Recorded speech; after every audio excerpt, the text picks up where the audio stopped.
Okay बच्चों, हमने reflection of light देख लिया था फ्रॉम द फर्स्ट सरफेस, जो अपना XP1Y सरफेस था उससे हमने रिफ्लेक्शन कर लिया था, पहले उसी से रिफ्लेक्शन हो रहा था।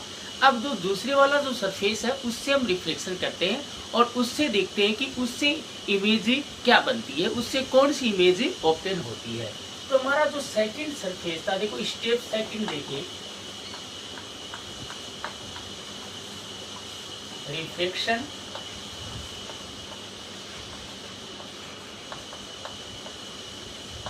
बाय स्फेरिकल सरफेस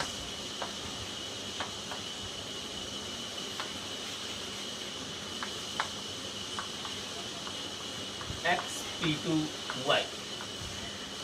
ओके, अपना जो सेकंड सरफेस था वो कैसे था, ऐसे था, ऐसे ही था ना। ये अपना सेकंड सरफेस हो गया X, ये Y और ये अपना इसका पोल था P। इसका सेंटर देखिए तो इसका सेंटर इधर था C2,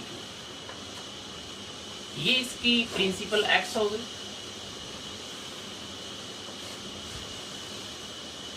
ओके, अब देखिए इस इधर वाली साइड में आपका रेडेड मीडियम था, जिसका रिफ्रैक्टिव इंडेक्स N1 था। ये डेंसर मीडियम है, सघन माध्यम, जिसका रिफ्रैक्टिव इंडेक्स N2 है। ओके, अगर मान लो केवल यही सरफेस होता तो ये इधर वाली साइड में क्या होगा, ग्लास होगा। ओके, इधर वाली साइड में ये पूरा ग्लास होगा, क्योंकि दोनों साइड में क्या है, कॉन्वेक्स सरफेस है। तो इधर भी कॉन्वेक्स होगा, उधर वाली साइड में भी क्या था, कॉन्वेक्स सरफेस था। ओके, ये डेंसर मीडियम हो गया जी, जिसका रिफ्रैक्टिव इंडेक्स क्या था, N2 था।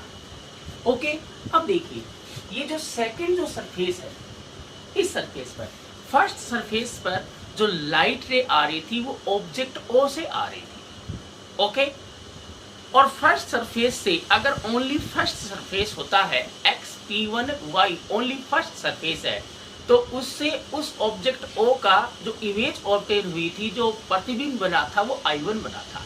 ओके, लेकिन सेकंड वाले सरफेस पर जो लाइट रे आएगी वो ऑब्जेक्ट से नहीं आएगी, वो जो लाइट रे फर्स्ट वाले सरफेस से जो लाइट रे रिफ्रैक्ट हो रही है वो सेकंड वाले सरफेस पर इंसिडेंट हो रही है। आप जो मैंने जो पहला जो डायग्राम बनाया था पूरे लेंस को लेकर, उसमें हमने देखा था कि इस सेकंड वाले सरफेस पर जो लाइट रे इंसिडेंट हो रही है, आप पहले वाले डायग्राम को देखोगे, जो आपको क्या करना है कि मैं इस टॉपिक की PDF भेजूंगा, PDF को आप पहले फेक कॉपी में पूरा नोट करोगे, उसके बाद में फेक कॉपी को देखते जाना, डायग्राम को देखते जाना और वीडियो को बाद में देखोगे। ओके, क्योंकि यहाँ पर मैंने डायग्राम मिटा दिया है, ठीक है। तो इस सेकंड वाले सरफेस पर एक लाइट रे तो ऐसे इंसिडेंट हो रही थी और एक लाइट रे ऐसे इंसिडेंट हो रही थी। हो रही कि नहीं हो रही थी, ऐसे इंसिडेंट हो रही थी कि नहीं हो रही थी, अरे ऐसे ही तो इंसिडेंट हो रही थी। ओके, ये जो इंसिडेंट देखो, ये जो लाइट रे है वो कहाँ से आ रही है, हमें पता है कि जो इंसिडेंट लाइट रे है, लाइट रे कहाँ से आती है, कहाँ से कमिंग होती है, ऑब्जेक्ट से कमिंग होती है। बट इधर देखें तो ये लाइट रे के बीच में डिस्टेंस से बढ़ती जाएगी, इसका मतलब इधर कोई ऑब्जेक्ट नहीं होगा। बट इन लाइट रे को अगर हम आगे की तरफ बढ़ाएं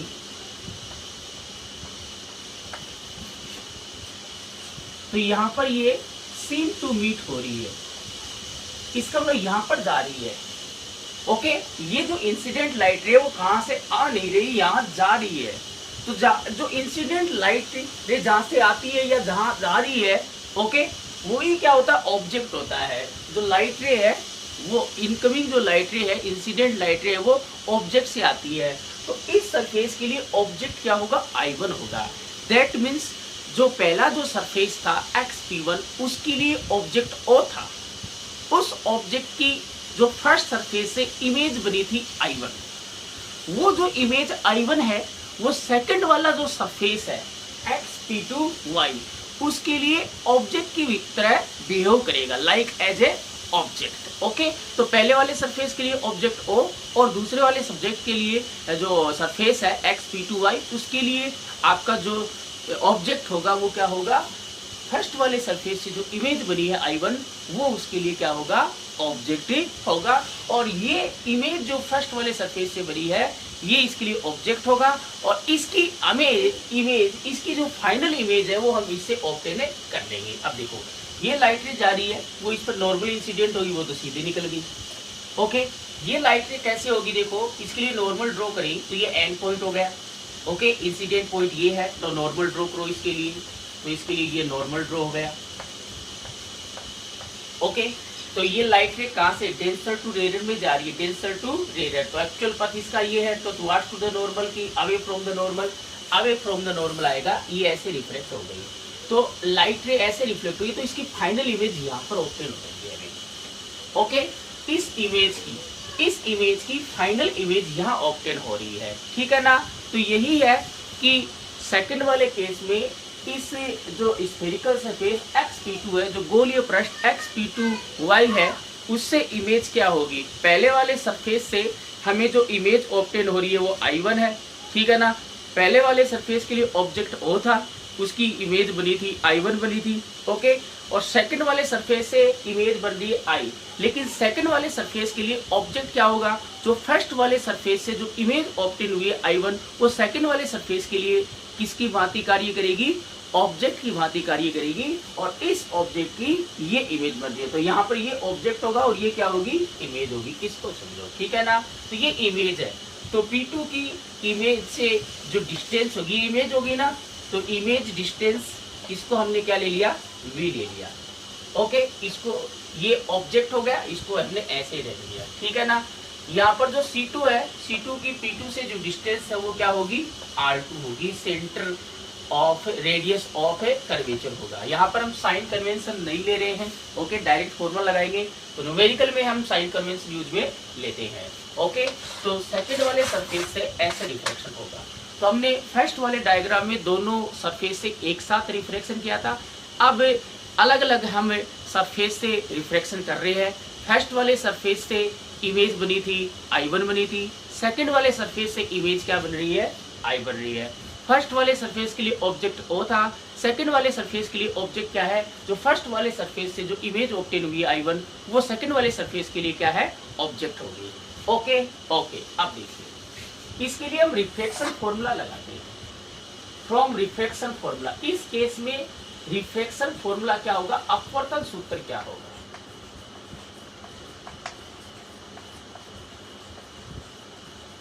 हम रिफ्लेक्शन फॉर्मूला क्यों यूज में ले रहे हैं, क्योंकि यहाँ पर जो रिफ्लेक्शन हो रहा है वो स्फेरिकल सरफेस से हो रहा है। ओके, तो स्फेरिकल सरफेस से रिफ्लेक्शन है वो हम पहले ही पढ़ चुके हैं, तो दोबारा इसका डेरिवेशन थोड़ी करेंगे, हम ये पढ़ चुके हैं कि कोई स्फेरिकल सरफेस होगा उससे रिफ्लेक्शन हम करेंगे तो हमें ये फॉर्मूला ऑब्टेन हुआ था। बट इस केस में देखो लाइट रे वो कहाँ से कहाँ ट्रेवल कर रही है, डेंसर टू रेयर जा रही है, डेंसर टू रेयर जा रही है। ओके, रेयर टू डेंसर नहीं, N2 से N1 में जा रही है। पहले वाले केस में N1 से N2 में जा रही थी, अब N2 से N1 में जा रही है। बोले तो फर्स्ट वाले केस में N1 में क्या थी, ऑब्जेक्ट थी, और N2 में क्या थी, इमेज थी। अब क्या होगा, N1 में तो क्या होगा, ऑब्जेक्ट इमेज होगी, और N2 में क्या होगा, ऑब्जेक्ट होगा। तो देखिए फॉर्मूला अपना यही होता है। ओके, क्या यहाँ पर इमेज किस में, N1 में बनेगी, तो N1 divided by image distance. Image क्या है, ये है, ठीक है ना, इमेज ये है ना, इमेज डिस्टेंस है, तो हमने वो लिख दिया P2I, ठीक है, माइनस N2। तो अगर N1 से N2 में जाती है तो वो फॉर्मूला N2 से N1 जाती है, तो मैंने बताया था N1 को N2 से और N2 को N1 से रिप्लेस कर देते हैं। N2 divided by object distance, object इस केस में I1 है तो P2I1 and that is equal to क्या हो जाएगा, N1 minus N2 divided by centre of curvature क्या होगा, P2C2, R क्या हो गया इस कंडीशन में, C2P2। सबकी वैल्यू पुट कर देते हैं। सिंस वैल्यू पुट करने से पहले हम देखें P1I1 is nearly equal to क्या होता है, P2I1 and that is equal to क्या है, V1। ओके और नोट ओके। हमने जो इससे पहले वाला जो स्टेप फर्स्ट थी उसमें हमारे पास P1I1 था, वो इमेज डिस्टेंस थी, I1 इमेज बन रही थी, वो हमारी V1 थी। यहाँ पर हमने P2I1 को भी हमने क्या लिया है, V1 लिया है। तो P1I1 is equal to P2I1 इसलिए लिया है क्योंकि अपना जो लेंस है वेरी थिन है। क्या है, वेरी थिन है, बहुत ही पतला लेंस था, इसलिए मैंने आपको बताया था कि लेंस अगर वेरी थिन होगा तो हम P1 और P2 दोनों जो पोल्स होंगे सरफेस के वो नियर होंगे, इसलिए आप P1 से डिस्टेंस लो या P2 से डिस्टेंस लो वो नियरली इक्वल ही मानी जाएगी। तो P1 से I1 की डिस्टेंस लो या P2 से I1 की डिस्टेंस लो वो सेम मानी जाएगी। P1 से I1 की डिस्टेंस V1 थी तो P2 से भी I1 की डिस्टेंस हमने V1 ले ली।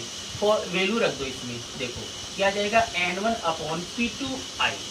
P2I की वैल्यू कितनी है, V है, minus N2 upon P2I1। P2I1 क्या आ गया, V1 आ गया, क्या आ गया, V1 आ गया, is equal to N1 minus N2 divided by C2। P2 की वैल्यू क्या है, R2।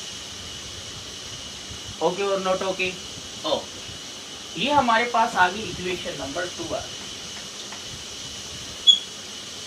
इस डायग्राम को हम मिटा दें।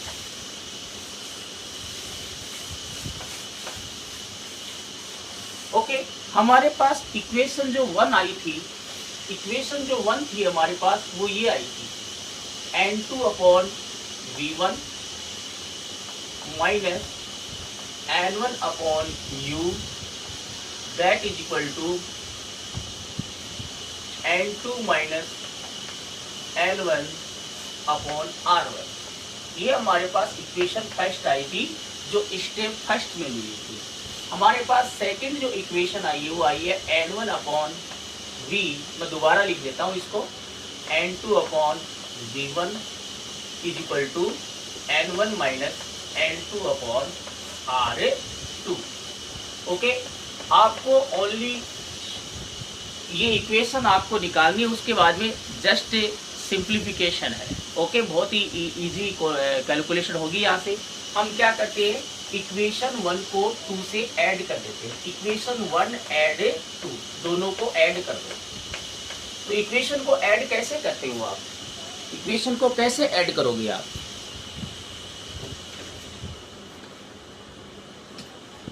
इक्वेशन को कैसे ऐड करते हो, इसका जो लेफ्ट पार्ट है वो इसके लेफ्ट पार्ट से ऐड हो जाएगा, राइट पार्ट है वो राइट पार्ट से। देखो इसका लेफ्ट पार्ट क्या है फर्स्ट इक्वेशन का, N2 upon V1 minus N1 upon U plus इसका लेफ्ट पार्ट क्या है, ऐड कर दो, N1 upon V minus N2 upon V1 that is equal to इसका राइट पार्ट क्या है, N2 minus N1 divided by R1। Okay, plus इसका right part क्या है, N1 minus N2 divided by R2। Okay, यहाँ से देखो ये दोनों N2 upon V1 N2 upon V1, plus का ये माइनस का ये दोनों कैंसिल आउट हो जाएगा। यहाँ से कॉमन क्या आ रहा है, ये दोनों बचे, N1 कॉमन आ गया, N1 को हमने कॉमन ले लिया, ये आ गया minus 1 upon U plus 1 upon V। Okay, is equal to N2 minus N1 upon R1। यहाँ से हम ये N2 माइनस N1 है तो इसको भी हम N2 माइनस N1 बना लेते हैं, तो माइनस कॉमन लेंगे, माइनस कॉमन लेंगे तो N2 तो प्लस का बन जाएगा और N1 किसका बन जाएगा, माइनस का, तो ये आ जाएगा N2 माइनस N1 बन जाएगा और डिवाइडेड बाई क्या है, R2 है। ओके, तो इसको बिता देते हैं हम।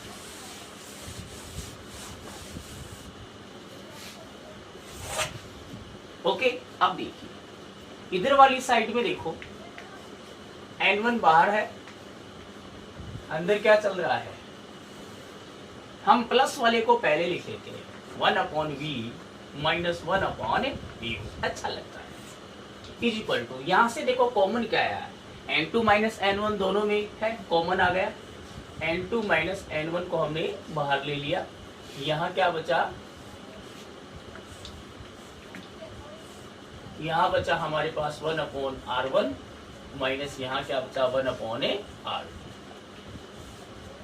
ओके, अब n1 को हम इधर भेज देते हैं, ये हमारे पास क्या गया 1/v minus 1/v minus 1/u। n1 को इधर भेज दो, n1 को इधर भेजेंगे तो इधर पहले से क्या है n2 माइनस n1, और ये n1 बटे में आ जाएगा, बटे में n1, ये आ गया 1/r1 माइनस 1/r2। ओके और नॉट ओके? ओके। अब देखिए आगे इसको और सोल्व करते हैं, 1/v minus 1/u that is equal to, n1 को डिवाइड करो, ये आ जाएगा n2/n1 माइनस n1 बटे n1 क्या आ जाएगा 1 आ जाएगा, ये आ जाएगा हमारे पास 1/r1 माइनस 1/r2। ठीक है, इसको हम कैसे लिख सकते हैं, 1/v minus 1/u that is equal to, n2 बटे n1 को हम क्या लिख सकते हैं, बोलो n21 लिख सकते हैं क्या, लिख सकते हैं नहीं लिख सकते, लिख सकते हैं, माइनस 1, ये आ गया 1/r1 माइनस 1/r2। इसको हमने इक्वेशन नंबर 3 दे दिया। ओके ओके, अब हम यहाँ पर एक कंडीशन अप्लाई करेंगे। ओके, इधर वाली साइड को हम मिटा दें,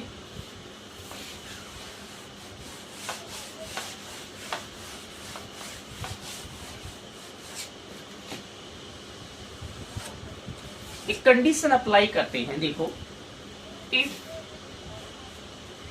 if object is placed at infinite, then image is obtained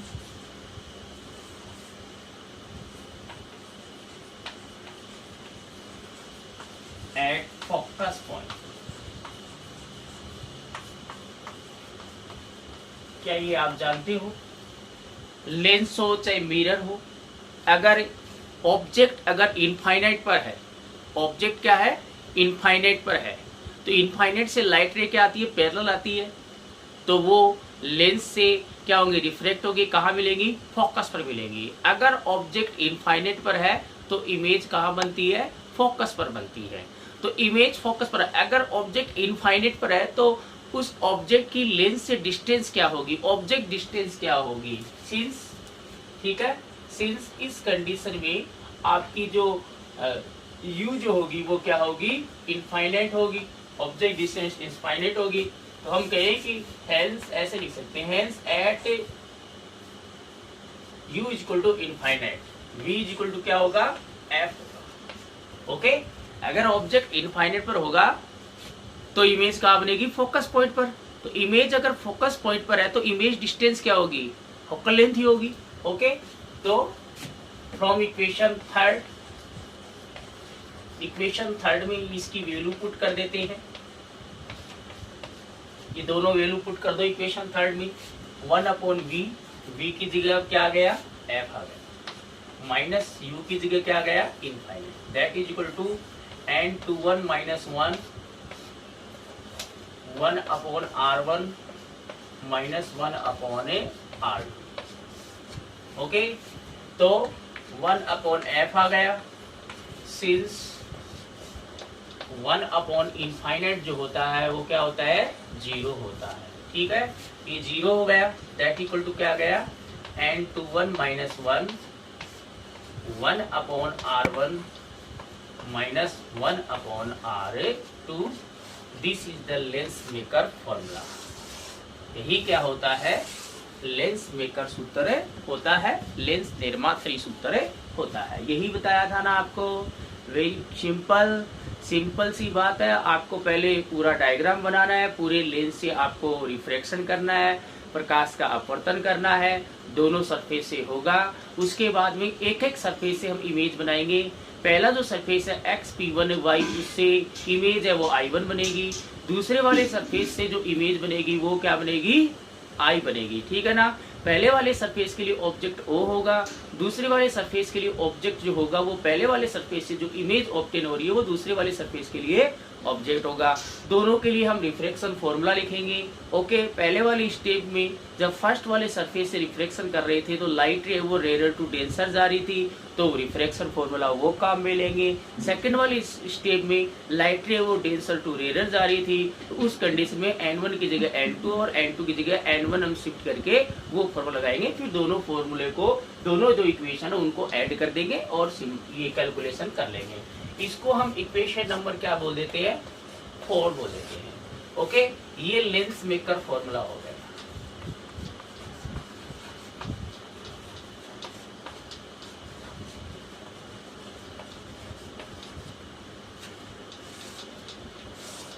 okay, अब देखो कंपेयरिंग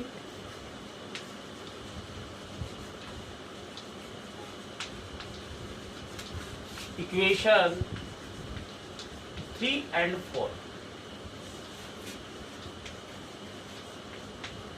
इक्वेशन 3 और 4 को कंपेयर करो। इक्वेशन 3 में देखो राइट साइड में क्या है, N2 minus N21 minus 1/R1 minus 1/R2, और इसमें भी यही है। तो इक्वेशन 3 और 4 में राइट साइड में सेम क्वांटिटी है, सेम क्या है, इक्वेशन है। तो इसका मतलब राइट साइड में सेम है तो लेफ्ट साइड में भी क्या होगा, सेम होगा। इधर वाली साइड में लेफ्ट साइड में क्या है, 1/f, that is equal to क्या आ जाएगा, 1/v माइनस 1/u। ये हमारे पास क्या हो जाता है, ये जो फॉर्मूला होता है वो क्या होता है, लेंस फॉर्मूला। वो लेंस मेकर फॉर्मूला, ये लेंस फॉर्मूला होता है। ओके, ये आपका लेंस सूत्र आ गया। तो अगर लेंस सूत्र का डेरिवेशन आए तो आपको यहाँ तक करना, फिर दोनों को कंपेयर करके लेंस फॉर्मूला आ जाएगा। इसको हम क्या बोलते हैं, इसको हम लेंस मेकर फॉर्मूला बोलते हैं। लेंस को बनाने के लिए इसी फॉर्मूले को काम में लिया जाता है। लेंस की मेन चीज क्या होती है, उसकी फोकल लेंथ होती है। क्या होती है, फोकल लेंथ। तो हमें किस फोकल लेंथ का लेंस बनाना है वो हम इस फॉर्मूले से निकालेंगे कि हमारे पास जो जिस मतलब हम ग्लास है वो अलग अलग टाइप के होते हैं, लेंस अलग अलग टाइप के होते हैं। एक तो सिंपल ग्लास होता है, एक फ्लिट ग्लास होता है, एक क्राउन ग्लास होता है। तो उन सब का रिफ्रैक्टिव इंडेक्स क्या होता है, डिफरेंट होता है। तो उसका रिफ्रैक्टिव इंडेक्स फिर उनकी रेडियस ऑफ कर्वेचर यहाँ पर पुट करके हम देखेंगे कि हमारा जो लेंस बना है वो कितनी फोकल लेंथ का बना है। तो अब इसी फॉर्मूले को यूज में लेकर लेंस का बनाया जाता है। ठीक है, ये समझ में आ गया होगा सबको। ओके, तो देखो ये वीडियो देखने से पहले आपको मैं जो PDF भेजूंगा, पहले वो आपको PDF फेयर कॉपी में नोट करनी है, एज इट इज आपको नोट करनी है। ठीक है ना। उसके बाद में ही आपको ये वीडियो देखनी है, क्योंकि यहाँ पर डायग्राम मैंने 3 बनाए हैं, तो बोर्ड पर तो तीनों एक साथ आपके आएंगे नहीं। ठीक है ना, इसलिए आप पहले लिखकर वीडियो को देखते जाइए अपने डायग्राम। तो डायग्राम आपको कच्ची पेंसिल से बनाने हैं, साफ सुथरे डायग्राम बनाने हैं विद एरो लगाकर, जैसे मैं बना रहा हूँ वैसे ही आपको डायग्राम बनाने हैं। आप कलरफुल पेन काम में लेकर, स्केच वगैरह काम में लेकर आप डेंसर मीडियम को शो कर सकते हो। ठीक है ना। ओके,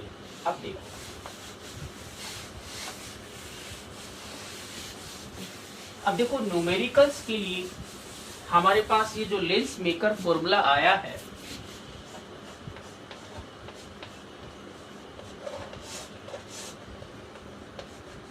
हमारे पास लेंस मेकर फॉर्मूला ये आया है।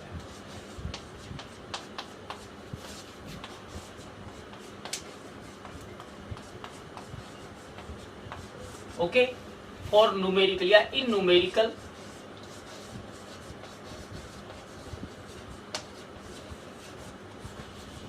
R1 taken positive and R2 taken a negative. R1 को पॉजिटिव लिया जाएगा और R2 को क्या लिया जाएगा, नेगेटिव लिया जाएगा। हमने डेरिवेशन में R2 लेफ्ट साइड में था लेकिन हमने इसको पॉजिटिव लिया, बट न्यूमेरिकल में आपको R2 क्या लेना है, नेगेटिव लेना है। क्यों लेना है, क्योंकि ये हमारे पास कॉन्वेक्स लेंस था। ओके, इसका स्फीयर इधर बना था, इसका स्फीयर इधर बना था। ओके, इसका सेंटर C1 ये था फर्स्ट वाले सरफेस का। सेकंड वाले सरफेस है, ये जो सरफेस है इसका सेंटर इधर है C2। ओके, इसका पोल जो है वो P1 ये है, इसका पोल ये है P2। C2 और P2 के बीच की डिस्टेंस R2 थी जो कि लेफ्ट साइड में है, और P1 और C1 के बीच की डिस्टेंस क्या थी, R1 थी जो कि राइट साइड में है। राइट साइड में जो डिस्टेंस मेजर करते हैं, एक कहने का मतलब ये है कि जो फर्स्ट सरफेस का सेंटर राइट साइड में है तो रेडियस भी क्या आएगी, राइट साइड में आएगी, मतलब पॉजिटिव आएगी। इसका सेकंड वाले सरफेस का सेंटर क्या है, लेफ्ट साइड में बाईं ओर है, तो इसकी रेडियस है नेगेटिव ली जाएगी। ओके, तो न्यूमेरिकल में आपको R1 की वैल्यू पॉजिटिव लेनी है और R2 की वैल्यू क्या लेनी है, नेगेटिव लेनी है। अगर मान लो क्वेश्चन में आपको दिया हुआ है the radius of curvature of convex mirror are 20 centimetre and 30 centimetre, ये आपको दिया हुआ रेडियस ऑफ कर्वेचर। ओके, किसी उत्तल लेंस की वक्रता त्रिज्याएं है वो क्रमशः 20 सेमी व 30 सेमी दी गई है। तो जो पहले जो रेडियस गिवन है वो R1 होगी और जो बाद में गिवन है वो क्या होगी, R2 होगी। तो यहाँ से देखो जब न्यूमेरिकल करोगे तो R1 बराबर तो कितना लिखना है, 20 सेंटीमीटर लिखना है, और R2 बराबर क्या लिखोगे, -30 सेंटीमीटर लेना है। आ गया समझ में। ओके, तो हमने जो रिफ्रैक्शन फॉर्मूला हमने पढ़ा था, ओके, और फिर हमने क्या पढ़ा था, ये लेंस मेकर फॉर्मूला आया है। इससे रिलेटेड जो क्वेश्चंस है वो हम अगले वीडियो में देखेंगे, ठीक है ना। तो जो मैंने पढ़ा दिया आपको, जो रिफ्रैक्टिव इंडेक्स और क्रिटिकल एंगल से रिलेटेड जो आपको न्यूमेरिकल है वो मैंने आपको पहले ही करवा दिए थे वीडियो के माध्यम से, ठीक है। उन न्यूमेरिकल्स को आप फिर कॉपी में नोट करोगे। ओके, जो एग्जाम्पल्स भी करवाए थे, कुछ एक्स्ट्रा न्यूमेरिकल्स भी करवाए थे जो बोर्ड एग्जाम में आ सकते हैं, वो भी आपको करने हैं। Okay, thank you.